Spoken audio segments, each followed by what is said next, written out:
Hello，各位朋友，大家好啊！我係拆局達人啦。大家有冇注意到啊？我個頭像已經改咗啦，唔再用比卡超用翻我個真人。以後請大家就睇到我呢個嘜頭呢，就知道係我噶啦。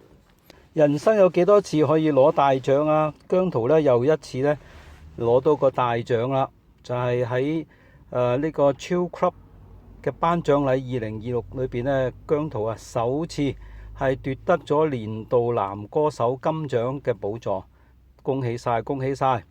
咁當晚咧仲加上演咗一幕咧，係同呢一個嚴明熙一齊咧進行一場史無前例嘅夢幻合唱。咁我上一次已經講咗噶啦，無謂再多講。姜濤咧第二個重點嘅事情咧就係嚟緊喺呢個6月19號喺澳門舉行嘅 Lava 世巡嘅最後一站澳門站。多謝晒姜濤。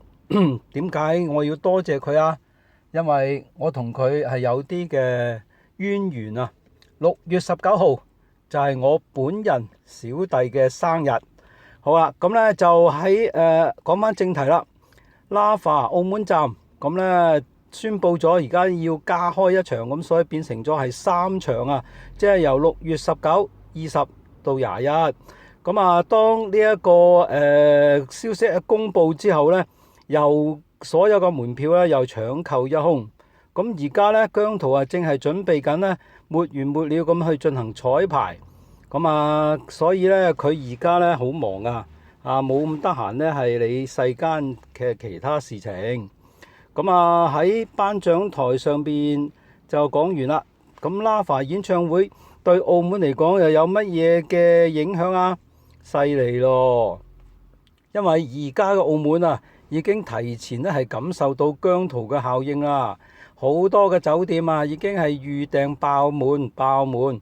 咁咧應援廣告咧亦都咧喺大街小巷度出現。嚟自全球各地嘅姜糖咧，而家正係陸續咁抵達準備見證呢一股岩漿嘅威力。咁咧最後咧就係喺呢個澳門咧係綻放。呢個唔單止係一場演唱會更加係姜濤呢個世巡咧最後一站咧係一個完美嘅總結。就係喺佢舞台上邊嘅表演之外姜濤喺商業嘅市場號召力咧都係同樣驚人多。點解呢？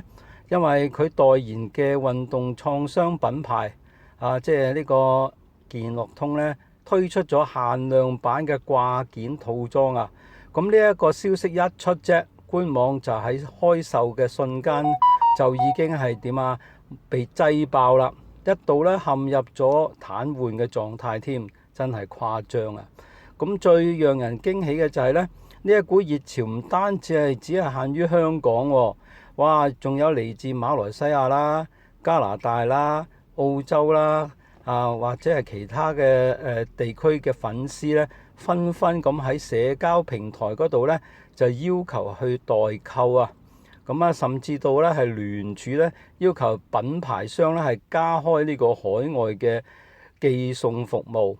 咁呢一種跨越地域跨越國界嘅影響力咧，又再次咁證明咗姜濤唔單止係香港嘅偶像佢正在成為咗一個具備國際影響力嘅文化符號。咁環顧現今嘅樂壇呢，似乎都仲係冇一個嘅藝人呢可以係超越到姜濤嘅呢一個威力噃。好，咁最後呢，亦都想同大家傾下一個呢係比較感性嘅話題。喺最近嘅呢一輪嘅娛樂圈呢，有好多嘅藝人嘅前輩咧都係不幸咁啦，係離世嘅消息啱啱咧亦都有，譬如好似陳敏兒等等啦，咁讓到不少人咧係感到惋惜噶。咁雖然姜濤啦係同佢哋未必有直接嘅交集但係姜濤近期喺社交平台亦都係多次咁強調咧，就係話同自己和解、珍惜當下等等嘅信息喎。咁咧喺呢一刻咧，真係顯得格外咁深刻。作為一個香港嘅頂級嘅藝人呢，姜濤係承受住常人係難以想像嘅壓力，但係佢就選擇用一種更加溫柔、更加豁達嘅方式咧去面對呢個世界，即係呢個生命無常係咪？咁啊呢一種對生命嘅尊重啦，同埋對心理健康嘅關注咧，正係潛移默化咁樣影響住佢嘅粉絲啊，即係姜糖啦。佢用自己嘅經歷話俾大家聽，名利固然重要，但係內心嘅平安同埋身體嘅健康咧，先至係走得長遠嘅基石。咁佢站喺呢一個男歌手金獎嘅巔峰，仍然係願意同呢一個嚴明熙嘅共舞合作唱歌。咁咧呢個就係打破咗咧係娛樂圈嘅山頭主義，而家咧係跨平台合作嘅一個咧係歷史。咁所以咧呢個係值得大家慶幸咧，即係唔會只係單方面咧係睇到某一個平台嘅呢個藝人嘅表演啦。咁佢忙於演唱會嘅最後衝刺啦，咁咧仍然咧可以引發到全球嘅商業嘅狂熱。咁佢喺粉絲嘅娛樂圈中咧，依然係保持住嗰份對生命嘅敬畏同埋自省啊。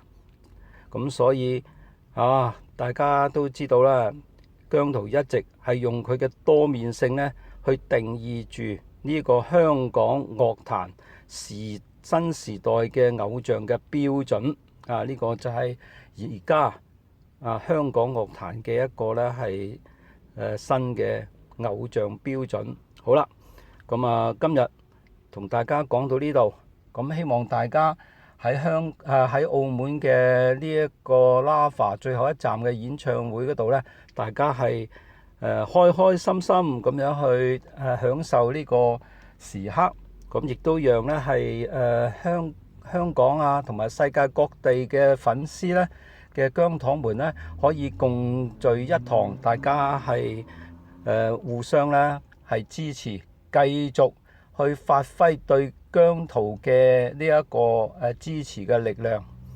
大家都知道啦，姜濤嘅為人咧就係好謙卑啊，同埋咧係好即係唔中意高調。咁我今日拍呢條片咧，純粹係我個人對姜濤嘅一個褒獎亦都咧係想氹下姜糖姜濤嘅歌迷嘅開心，等佢哋 happy 一下。咁如果大家有咩想講嘅，亦都可以歡迎喺下邊留言話俾我聽。好，今日就同大家講到呢度，多謝各位收睇，下次再見，拜拜。